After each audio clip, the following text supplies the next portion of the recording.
So thank you. Thank you really very much for inviting me here tonight. I never get to talk to a group of just women. I can't remember the last time that happened. Sorry.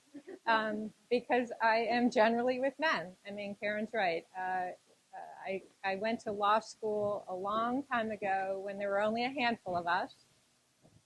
I graduated from law school, and I did not come from a family of money. I didn't come from a family with a lot of education. I found myself looking for a job and had no connections. And I said to my husband, I think there's a county seat in Bucks County in Doylestown. I don't know where that is, but maybe I can get a job there. And so I drove. I was lucky enough to get a job interview. I drove to Doylestown. It was spring. The flowers were in bloom at the courthouse. I walked in, and someone held the door for me and said hello. And I called my husband from the lobby at the courthouse and said, if anybody offers me a job here, I'm staying here. So that's the thought process. Don't go home and tell your daughters that story, because, that's a crazy way to decide where you're going to work. But that's how I decided where I was going to work. So my story, Karen said, you need to come and talk about your story. And I said to my secretary, what the heck is my story? I have a million stories.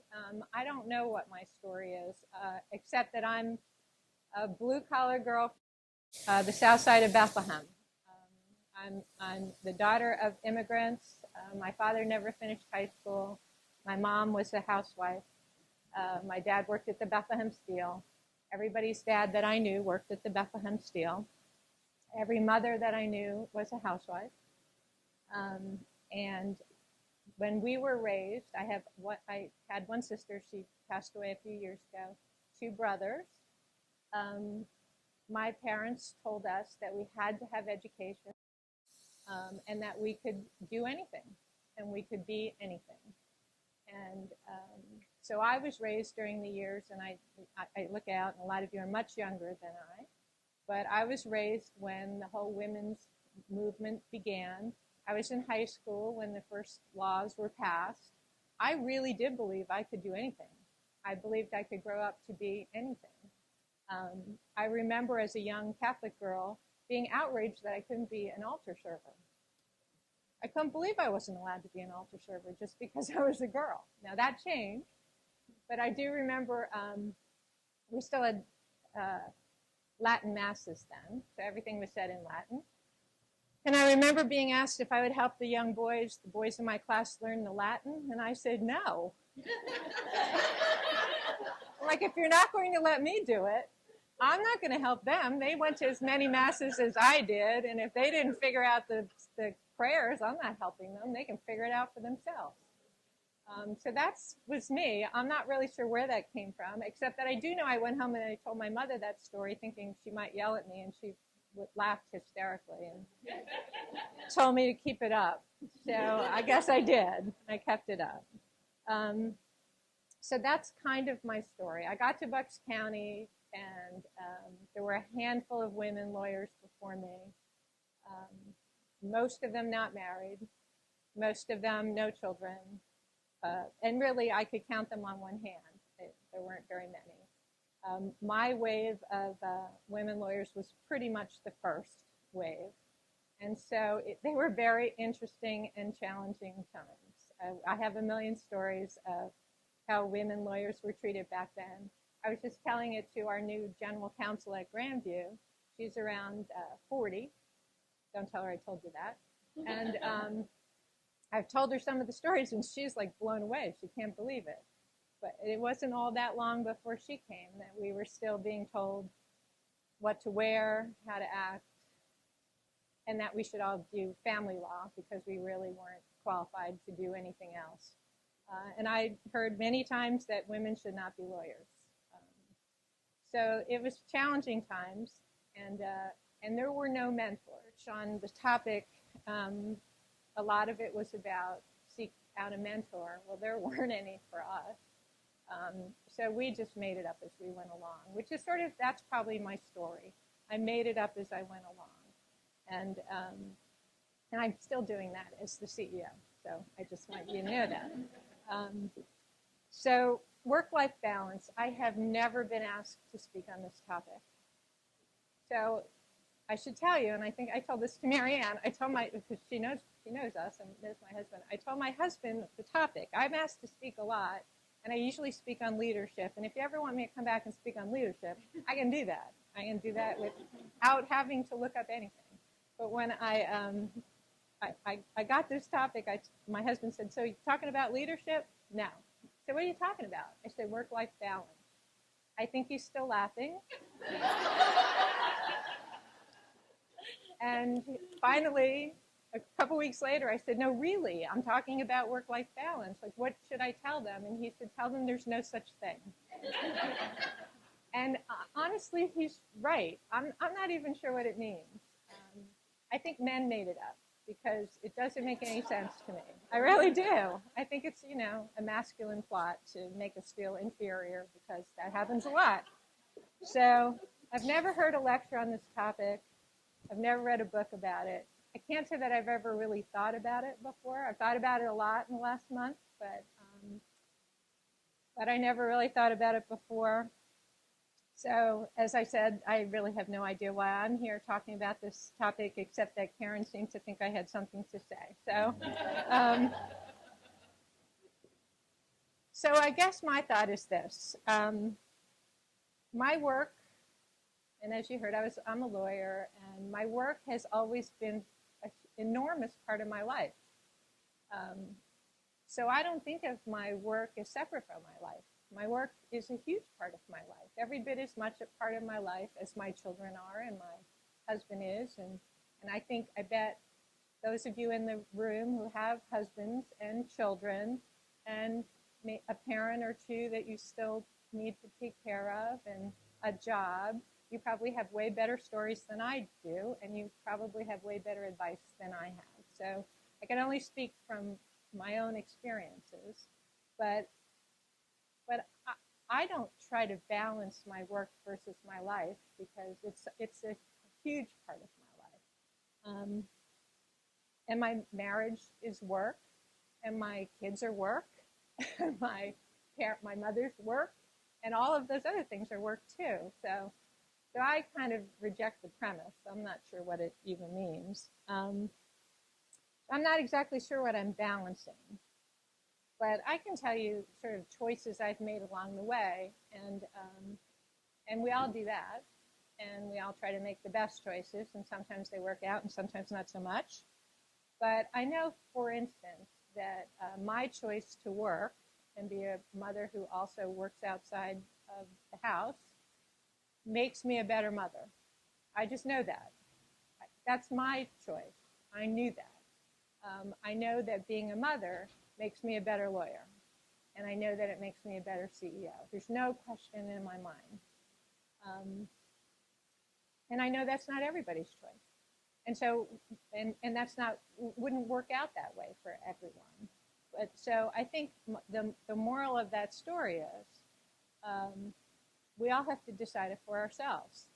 And we all have to take a hard look at ourselves and decide what works best for us, what makes us better at the things that we love doing. And we all have to not judge each other. I got a lot of flack over the years, and much of it was from women, because I didn't do it their way. And I don't really understand that, and I'm glad to see women coming together from all different generations and different lifestyles supporting each other, because that didn't always happen for us. For those of us who were the new lawyers trying to practice law and trying to break into a men's profession in a men's area and a men's club, it was often the women that were the toughest on us, which I find very discouraging, and I hope that's over. I think it's not, but I'd like to think it was over. So how do we balance it all? So let me tell you some of my stories. So I married the boy across the street. I've known him since I was 7. We're still married. We've been married since we were kids. I've been married 38 years. He's better at that than me. He remembers right away. I have to subtract. but I'm married 38 years. And I married really, really well. And so I was asked to speak to a bunch of young women lawyers a few months, probably 6 months ago or so. And it was actually fairly terrifying, some of the questions that they asked me. It was disconcerting for me because I realized they're totally stressed about all of this. They're totally worried they can't have it all. They asked some of the questions that have never occurred to me, like somebody raised their hand and said, do I need to learn how to golf? Do I need to learn how to golf?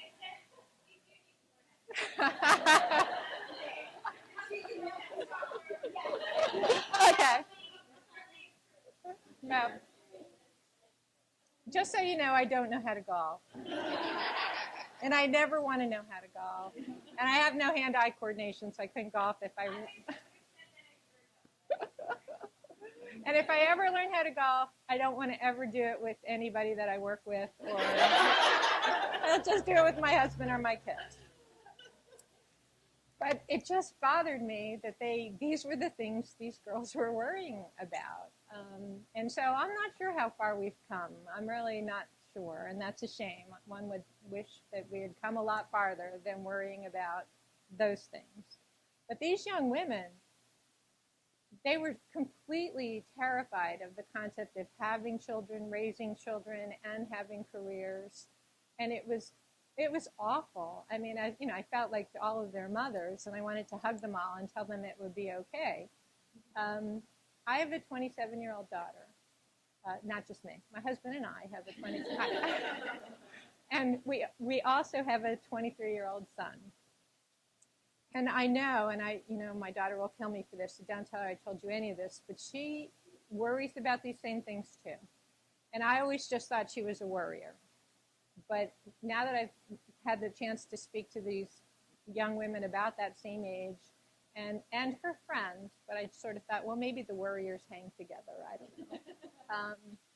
They're all stressed about this. And so my message to them is to trust yourself and to trust your instincts and to rely on yourself and to not take any advice. So don't listen to anything I'm telling you because I'm giving you advice. But, my best advice is not to read the books.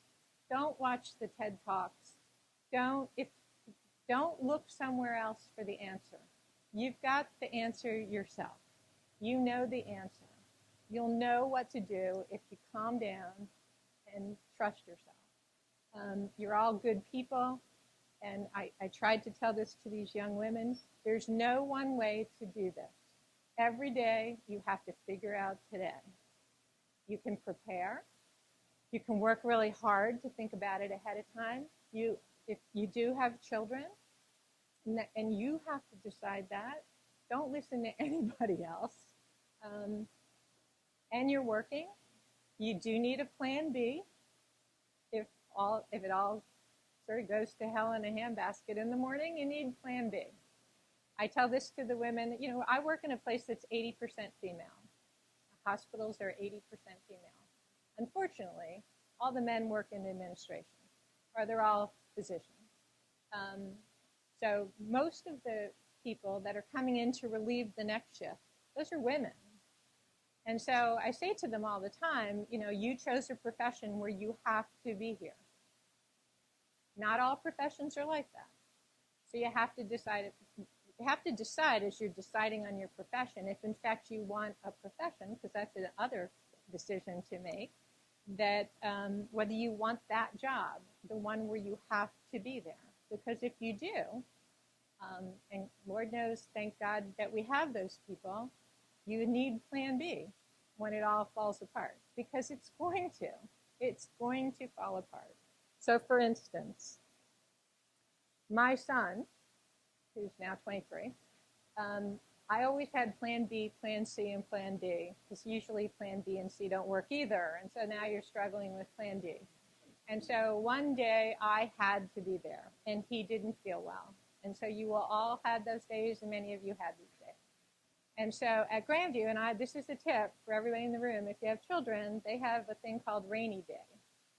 So if you have a sick child, and it can be a community member, you call up. If there's an empty bed on pediatrics, you can bring your child.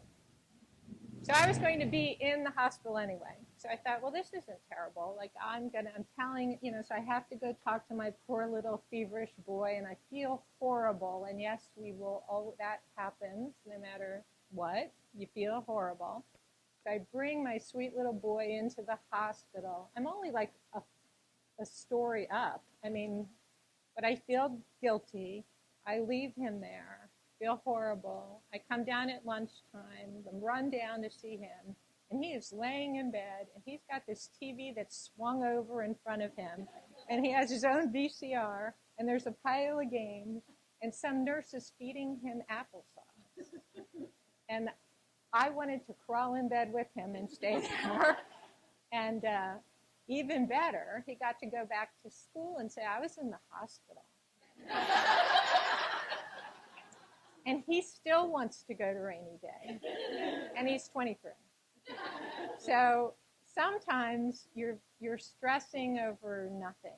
I just remember that day as clear as a bell. And those of you who are my age and those of you who will get to be my age, there will be moments in time where something just shifted.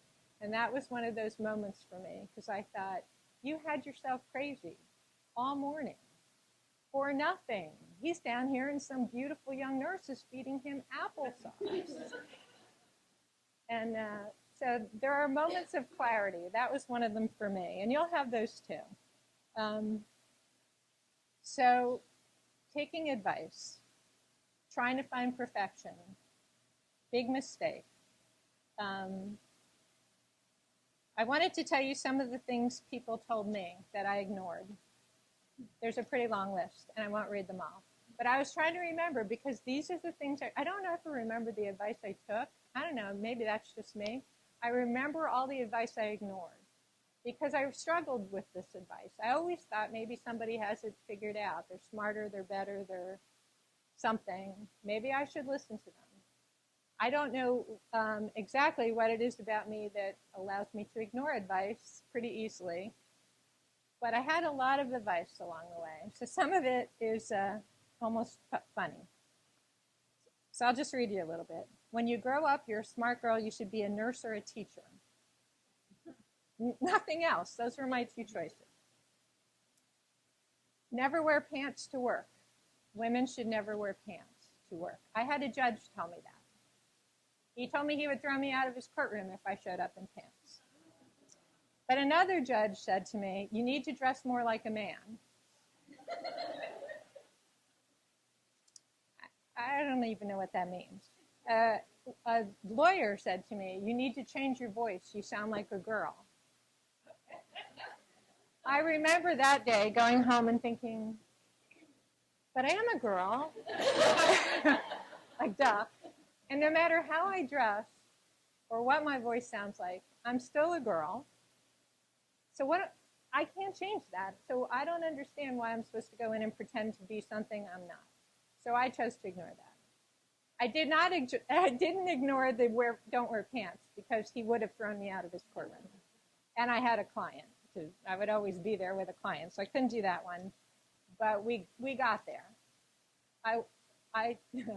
Because I am a bit of a rabble-rouser, I told all the other, and there's maybe 10, women lawyers in the county at the time what he said to me.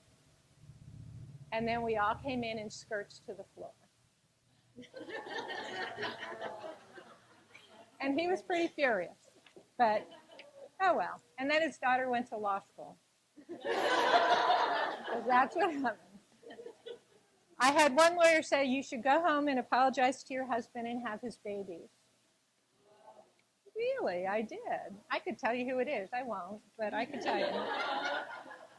And I said to him, really? I don't judge your lifestyle. I don't think you have the right to judge mine. That's what I told him. And then I thought, oh my God, he'll never hire me, which is okay, because I wouldn't have wanted to work for him anyway. I had several people say you never have lunch alone with a man because people will talk. And that guy was right. People did talk. but I ignored it anyway because that's ridiculous. I had a mom tell me I was poisoning my children because she saw them eat food from McDonald's one time. That's what I mean. Women can be tougher on us than we are on the men. If you work and you're not there for your children and they're home, they're going to become delinquent. Another mom told me that. So my two children, by the way, are above average. Yeah. That's a line from a movie. Sorry. My two children are in grad school, both of them, and and they're fabulous, and they didn't suffer at all because their mother worked. In fact, I think it enriched their lives. I truly do. I was told many times, and I still hear this one: women can't be friends with men. That's crazy. And most of my best friends are men. And my husband loves them and we love their wives. But, if you are in a profession, you are working with men all the time. I love men. Many of them are my friends. I was a pre-med in college. Every one of my classmates was a man. So I don't understand all these distinctions about what they're like versus what we're like and what we're allowed to do versus what they're allowed to do. I just sort of reject all that. I'm too old to care about that stuff. I was too old at 20 to care about that stuff. I remember when the moms used to say to me in grade school, you can't volunteer, you work. You can't volunteer at school, you work. That's for the moms that don't work. So let me tell you those lifestyle choices. When my children were little, my kids went to St. Agnes, which is, as you know, right down the street from Grandview. Talk about work-life balance. And these are the things you do. These are the things I did. These are the things you'll do and probably have done. My son wanted me to be a lunch mom. My daughter couldn't have cared less. But my son struggled a bit more with I don't look like the other moms and I don't act like the other moms. So he wanted me to be a lunch mom. So I went to my boss, and this is a piece of advice. And I said to him, and he had no children, and I thought he would think I was crazy. But I said, David wants me to be a lunch mom. I'd really like to do it. It would be 1 hour a week, every other week or something. At lunchtime, I can run down to St. Agnes, come back, and I don't think I even finished the sentence or finished the conference. He's like, go do whatever you want. What does that even mean? You have to be a lunch mom. I'm like, I don't know, but David wants me to be a lunch mom. And I did a lot of that with him, for him, because that's what moms do, because it was important to him. And I had to figure out a way to do it. And I had to figure out a way to go to my boss and ask to do it. And I knew he had the right to say no. And if he said no, I couldn't resent that. He had the right to say no. And then I'd have to figure out what to do about that. Was it important enough for me to do something else? But I was the lunch mom. But the other moms weren't very nice to me.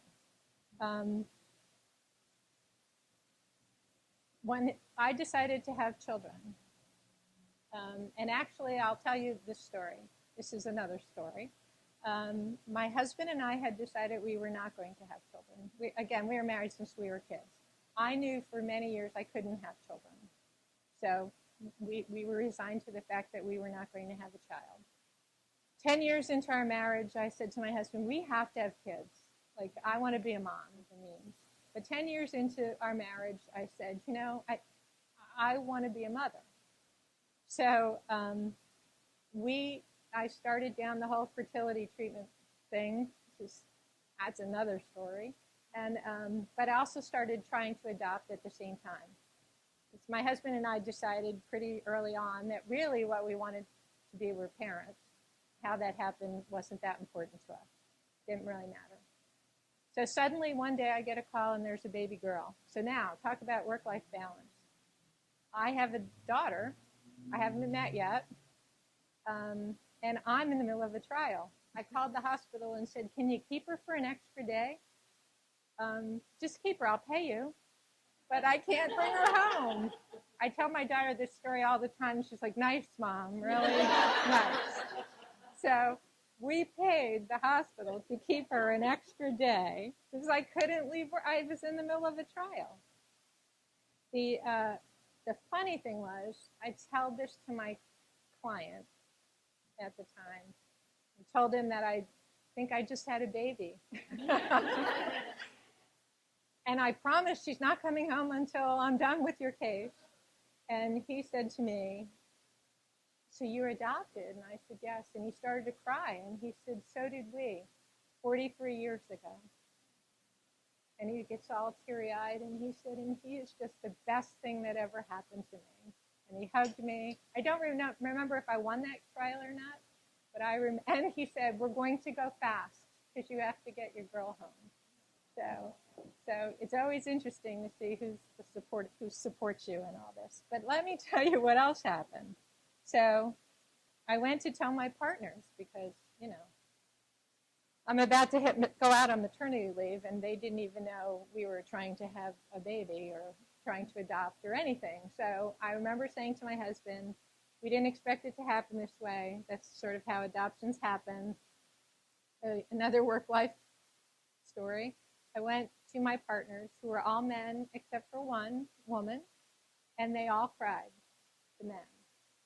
The woman said to me, are you crazy? And I said, excuse me, I'm crazed right now, but I don't think I'm crazy. And she said, God bless her, well, my husband and I decided long ago that you can't be a good lawyer and a good mother. It's not possible.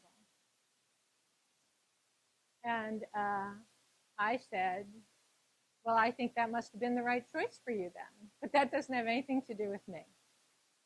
And I went to the hospital and got my baby girl, who's now 27. I had many women lawyers say that to me. It was shocking. But again, I remember it all. I remember them saying these things. I remember thinking you're just wrong. And that's awful. And you should never say that to anyone who's just made an enormous choice. And I don't judge you. And I don't judge your choices. And I can't believe you're judging mine. One of those women later went on to have a baby. And I sent her a gift. And I went to see her baby, her little girl. And I reminded her of what she said. And she had no recollection of ever having said it. And she cried and apologized. And I get it. I do get it, because they made their choices, and it's hard to see other people making other choices. And, so I do get it. But work-life balance is very difficult. So some women, I believe, decided to not open themselves up to children, not have children, and those choices are valid choices. I don't begrudge anybody their choices. I just, so if I have any request of you, it's to be supportive of everybody's choices, because it's all hard. All of this is hard. So some lessons. If you're trying to balance your life, understand it's not possible. A ball will always have dropped to the ground. It's just a matter of which one it was this moment. And in any given day, it's probably a bunch of different things. Be kind to yourself. That's okay. That happens to everybody. Ask for help.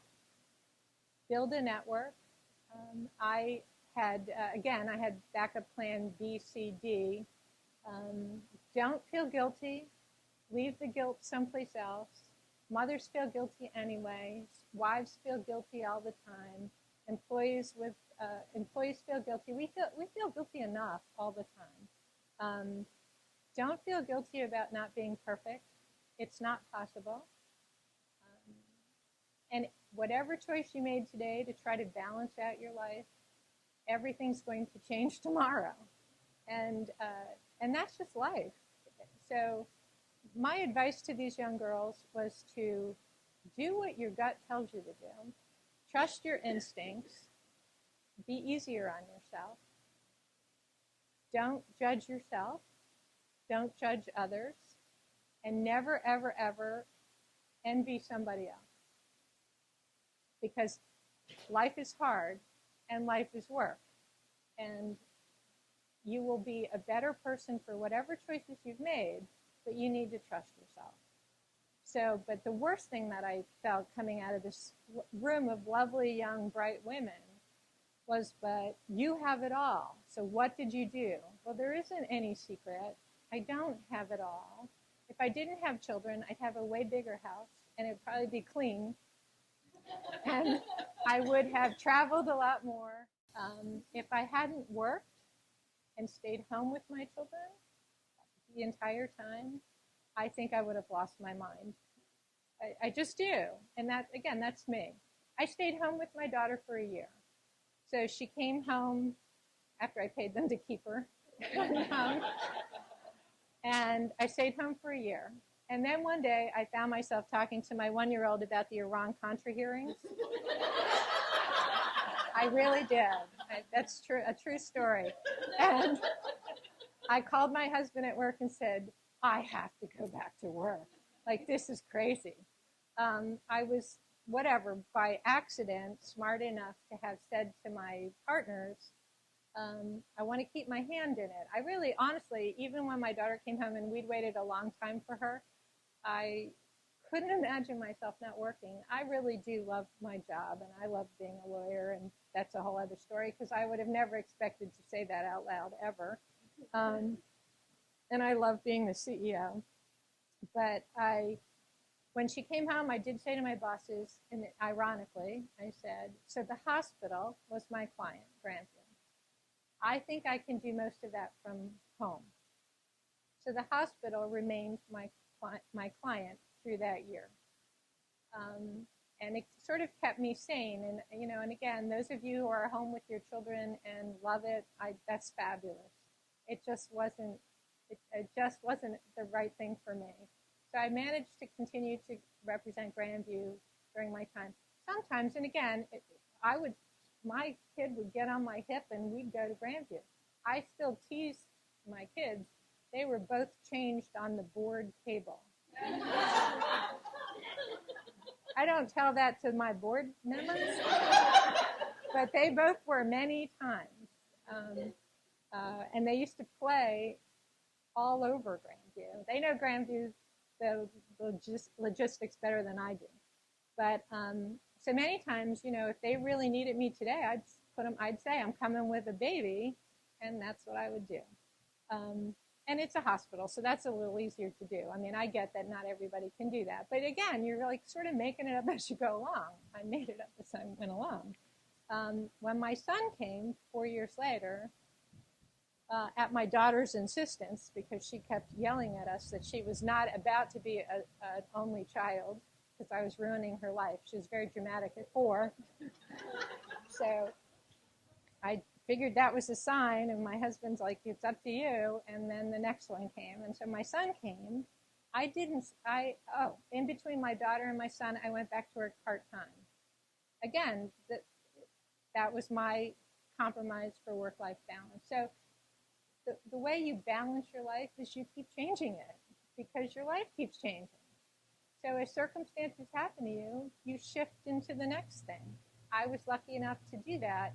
I can tell you, though, that when I went back to my partners and said I want to come back part-time, they to a person said there is no such thing as the part-time practice of law, which maybe you all know, because it's certainly true right now. There's 1 million lawyers working part-time right now, but back then nobody did. And again, we were strange. Like, they couldn't even figure out what to do with women. They thought they were progressive enough because they hired one. So I said, and I had this worked out, that's fine then, I will go work at Grandview. They'll let me come work part-time. And they said, oh, well, let's rethink that. You can stay part-time. So thank God for them. And so from when my daughter was a year till my son came, I worked part-time. When my son came, I didn't take a maternity leave at all. Now, I know some people say to me, that's horrifying. But I was working 2 days a week at that point. I took him in with me. A lot of it I could do from home. So, you know, you're tap dancing the whole time. They have a children's center at Grandview. Sometimes I dropped him off. He was 5 weeks old or something. He rolls his eyes when I tell this story too. He met his very best friend there in the crib right next to him. They're 23 years old and they're still best friends. But a day or so a week, he went there. And I think he's a stronger and better person for having not had mom wrapped around him all the time. I missed a lot of track meets, basketball games, baseball games. My son did everything. Rugby, my daughter. But I went to way more than I missed. All of my vacation days were used to do things with the kids. We didn't have a house at the beach. We still don't. We didn't go on fancy vacations. If my daughter actually had so these are lifestyle choices. My daughter had an illness, so we were pretty much regulars down at CHOP or St. Christopher's. Every other month or two, we had an appointment for her. I always took that was my vacation day. I took my son out of school, and we had a vacation day. So we would go to Philly, and we'd go to her appointment, and then we'd go do something. Those are the lifestyle choices you make. When we couldn't really get anywhere, we'd go down to Lake Nakamixon, and the kids still call Lake Galena a vacation. Because they're like, my mother would take us on vacation to Lake Galena. I'm like, shut up. But we didn't, so I had X number of vacation days. They were devoted to those things. And so the funny thing is, and this is what I'm here to say, my son doesn't remember all the days I sat at a track meet. He couldn't begin to tell you if I was there or not there. He can tell you the day I drove an hour and a half to get to his track meet. He was a sprinter. So literally, he ran for like 11 seconds or something. I got there 5 seconds after he finished. And I was so upset, and he thought it was hysterical. That's the day he remembers. Because what he remembers was, I really tried. And I was more upset than he's like, I ran as well as I was going to run, whether you were here to see me or not. But he really appreciated that I tried. So what I've come to realize as I look back is they remember the times you tried. They don't always remember the times you succeed. They really remember the times that you went the extra mile to try to be there for them. And I do think, and again, if you're trying to decide whether or not to have children, always being there is not the best thing for them. My kids are strong, they're tough, they're independent. They are mama's kids, don't get me wrong. But they never expected me to come fix their problems. They don't expect me in college to come bail them out of whatever mess they made. In fact, they laugh when you're the local lawyer and you're surrounded with kids you love and have known since they were little kids. You get those calls a lot. So I was on speed dial for a lot of my son's friends and daughter's friends. My kids never had to do that. But my children knew that if they needed me or their father, we would drop whatever. We would change our lifestyle. We would do whatever we needed to do. But that I expected them to fix their own problems as best they can and only come to me to help when they needed me. We had some rules. You can't call me at work unless you need to call me at work. Like, my husband calls me every day at work at a certain time. My children text me every day. Those are you figure these things out. I talk to my children every day from work, but it's by text because work is work. I guess my other point being, many of you in this room are bosses. I'm a boss. We have 2,000 employees. Most of them are women.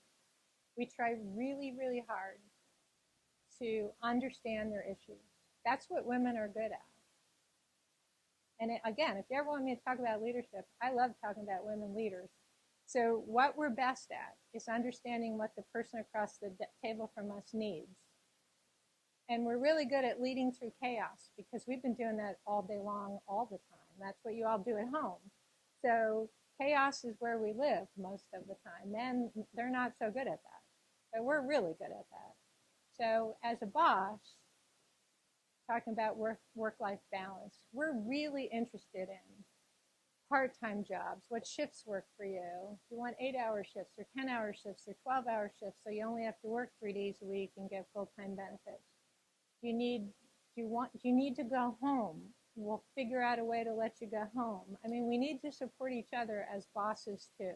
We need to understand that you've got a mom you're taking care of or a child you're taking care of. We expect you to have plan B, C, and D, but we know that can all fall apart really quickly. I actually had this conversation with some of the men at work who are in leadership positions as I'm, again, explaining women to them, because I do that a lot. And they're saying, well, we can't hire her. She quit, and left for a few years, and that shows she's not committed. And I said, her husband lost his job. She had a part-time job here. We didn't have a full-time job to give her. This seems evident to me. She needed to go find a full-time job so she could have benefits for her family. We will not hold that against her. And she did what she needed to do. And he said, this lovely man said, I still don't get that. I'm like, well, luckily you're not in charge. I am. So I don't have a whole lot of advice except remember the initial advice. Don't take any advice from anybody except, and my final words of wisdom, if there are any such thing, is to trust yourself and go easy on yourself, because your kids are way more resilient than you expected. So is your husband, and do what makes you happy. Because if you don't do something every day that makes you feel good about yourself, and learn something every day, and do something for someone every day, and do something for yourself every day, then it's not a life well spent. So thank you for listening.